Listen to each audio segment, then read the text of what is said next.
Dans le cadre de la résolution du conflit à l'est de la RDC, il y a d'abord eu le processus de Nairobi, il y a eu après Luanda, Doha et maintenant Washington. Est-ce une suite logique ou bien un changement de trajectoire? Pourriez-vous nous faire le lien entre ces processus de résolution politique? Depuis la chute de Goma et de Bukavu, il y a eu une diplomatie, des activités diplomatiques intenses dans la région qui ont donné lieu au sommet de Dar es Salaam du 8 février, qui a mis sur pied le processus de l'EAC et de la SADC, donc qui a fusionné les deux processus précédents de Luanda et de Nairobi. Et il vous souviendra que il y a eu 5 facilitateurs, co-facilitateurs qui ont été nommés et aussi un médiateur, le président togolais, qui a été nommé pour remplacer le président Lourenço de l'Angola.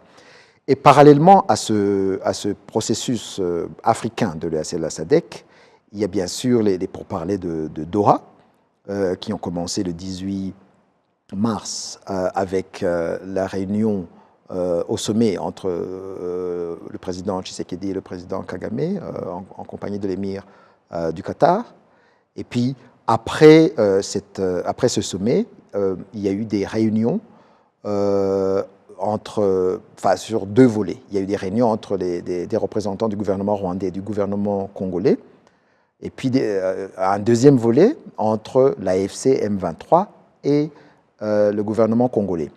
Et d'ailleurs, cela est une avancée positive, une évolution positive de la part de la RDC, puisque la RDC s'était obstinée à refuser tout dialogue direct avec l'AFC M23, ce qui a d'ailleurs fait échouer les 2 processus précédents, le processus de Luanda et de Nairobi.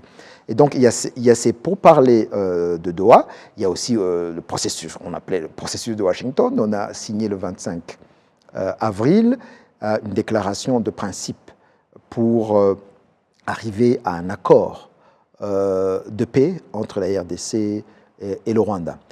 Et pour nous, donc, tous ces pourparlers, tous ces processus sont complémentaires. Mais nous estimons que le processus africain de l'EAC et de la SADC est un processus central et que les autres processus donc, sont complémentaires et vont nous permettre, on l'espère, qu'il y ait une paix définitive pour mettre fin à cette guerre qui a duré plus de 30 ans. Ouais. Maintenant, on attend le projet d'accord. Pourriez-vous nous parler donc de quoi il s'agit, si c'est permis, parce qu'on attend depuis le 2 mai donc surtout le Rwanda, ce que le Rwanda propose sur table et les défis auxquels vous attendez aussi. Donc le 25 avril, on a signé la déclaration de principe. Et le 2 mai, les 2 parties ont soumis leur contribution aux États-Unis, à la partie américaine, qui va consolider, qui va mettre en place et finaliser un projet d'accord de paix entre les 2 pays. Nous, les ministres des Affaires étrangères, nous allons nous rencontrer dans la 3e semaine de mai pour finaliser ce projet d'accord qui aura été discuté par des experts auparavant.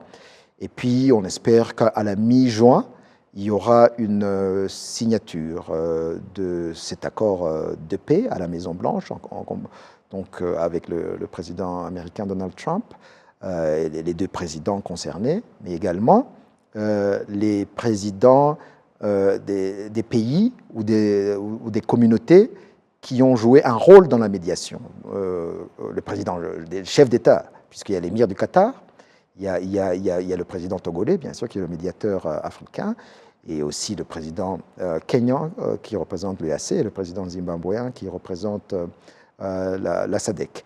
Donc, on espère que si tout va bien, donc, on aura un accord de paix qui va nous permettre d'aboutir à une paix définitive dans la région.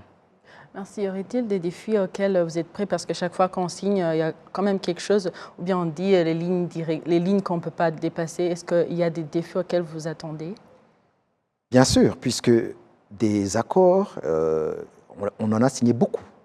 Et le problème auquel on a fait face, c'est le manque de volonté politique de la part de la RDC à les mettre en œuvre. Et donc, pour cet accord, on insiste sur le besoin de mettre en œuvre les accords qu'on aura signés. On ne peut pas s'engager dans une négociation, d'aller à Doha, d'aller à Washington, d'aller à Luanda, Nairobi, que sais-je, mais que sur le terrain, on est toujours obsédé par une solution militaire. Et d'ailleurs, pour l'instant, c'est ça notre préoccupation.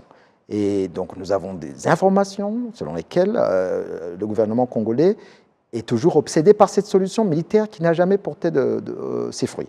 Et donc, il est important que la République démocratique du Congo s'engage pleinement dans ce processus et que les pays qui ont de l'influence sur la RDC aussi arrivent à convaincre ce pays que seul un dialogue politique franc et sincère peut nous amener à la paix.